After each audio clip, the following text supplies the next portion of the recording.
देखिए, ओवैसी जी के बारे में तो इतना ही कहूँगी, आ गए थे वोट काटने, प्रशांत किशोर जी भी आए थे वोट काटने, काफ़ी फ़र्क भी पड़ा है उससे, लेकिन इतना मेजर फ़र्क नहीं पड़ता।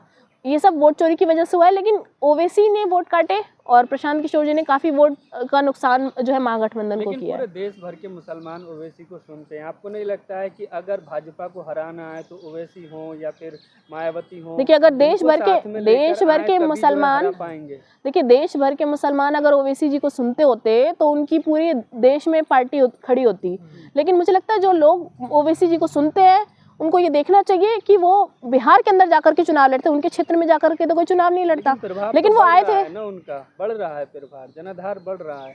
देखिए, नेता है, जनाधार बढ़ेगा, लेकिन आप वोट काटने गए थे क्योंकि पता था उनको उनकी सरकार तो बनने जा नहीं रही थी बिहार में, तो क्या करने गए थे बिहार में चुनाव लड़के? वोट काटने गए थे, काटा उन्होंने। के दौरान एक यात्रा भी निकाली गई, सनातन हिंदू एकता यात्रा, क्या उसका भी प्रभाव कुछ पड़ा? देखिए, मुझे नहीं लगता कि इस यात्रा का कोई प्रभाव पड़ा है, क्योंकि सनातनी पहले से जागा हुआ है, उन्हें क्या किसको वोट देना है।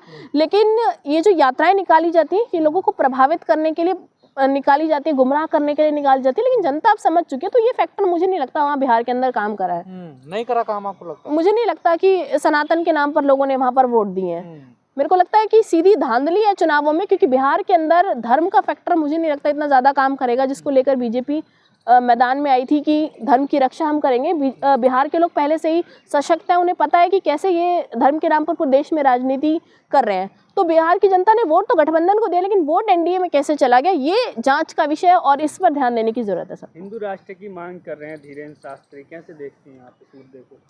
देखिए, अगर धीरेन्द्र शास्त्री जी कहते हैं कि कई मुस्लिम कंट्रीज हैं और अगर भारत हिंदू राष्ट्र बनना चाहिए, तो मुझे ये लगता है कि धर्म की इज्जत, सारे धर्मों की इज्जत भारत के अंदर होनी चाहिए। हिंदू राष्ट्र शब्द पे नहीं जाऊंगी मैं, पर मैं ये कहना चाहती हूँ कि आज अगर दलितों का मन है कि वो बाबा साहब भीमराव अम्बेडकर को भगवान मानते तो हम भी बाबा साहब भीमराव अम्बेडकर का, लेकिन भगवान नहीं मानते। हमारे लिए सर्वोपरि पहले भगवान है। तो अगर वो भगवान, उनकी चॉइस है कि वो अम्बेडकर जी को भगवान मानते हैं, मुसलमानों की चॉइस है वो अल्लाह को मानते हैं, तो हमारी चॉइस है हम ईश्वर को मानते हैं। तो भारत के अंदर मुझे लगता है कि क्योंकि ये एक ऐसा देश है जो मुस्लिम कंट्री नहीं है, धर्मनिरपेक्ष भारत है, तो इसके अंदर अगर कोई हमारे ईश्वर को कुछ कहता है तो उस पर कार्रवाई होनी चाहिए।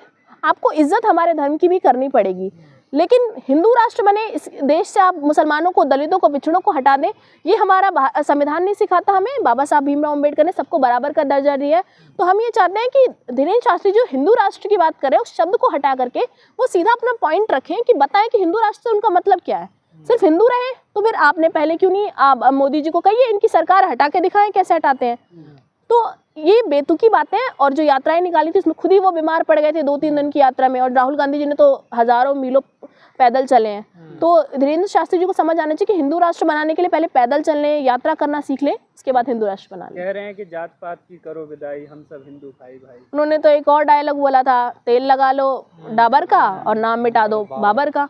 इस तरीके के शब्द, इस तरीके के सेंटेंस कौन बोलता है, वो भी सभाओं में? वो युवाओं को क्या संदेश देना चाहते हैं? पढ़ने लिखने का, आप अपने गीता का ज्ञान, आप अपने भगवत गीता का ज्ञान नहीं देते लोगों को, आप कोर्ट दे करके आते हैं कि लड़िए हिंदू मुस्लिम के नाम पर। उन्होंने ये भी बयान दिया कि हरियाणा के लोग अगर चाहें तो एक बार में सब कुछ कर सकते हैं। तो कहने का मतलब यही था कि लड़िए। बयान देते हैं, उसके बावजूद भी तमाम पुलिस प्रोटेक्शन उनको मिलता है। देखिए, ऐसे बयान देंगे तो प्रोटेक्शन की जरूरत पड़ेगी ना, इन्हीं को प्रोटेक्शन की जरूरत पड़ती है, राहुल गांधी जी को तो नहीं पड़ती। अब वो जबरदस्ती ये लोग दे देते तो अलग बात है। तो मुझे लगता है कि बिहार के अंदर जो चुनावी माहौल था वो गरमाया हुआ था। इंडिया गठबंधन की सरकार बननी थी, लेकिन वोट चोरी हुई, एसआईआर के नाम पर वोट टूटे गए, ट्रेनें भरकर, पैसे देकर, हर तरीके से बिहार के चुनाव को लूट लिया है। और आने वाले समय में और भी चुनाव तमाम सेलिब्रिटी लोग, चाहे शिल्पा शेट्टी हो, शिखर धवन हो, तमाम लोग जो है, राजपाल यादव भी इनकी यात्रा में शामिल हुए थे धीरेन्द्र शास्त्री की। देखिए, कहते हैं ना, बॉलीवुड में किसी को फेम मिल जाता है, किसी को बाबा बन के फेम मिलने लग गया आजकल, तो वो सेलिब्रिटी बाबा है, तो उनको फेम मिल चुका है, लोग आ रहे हैं।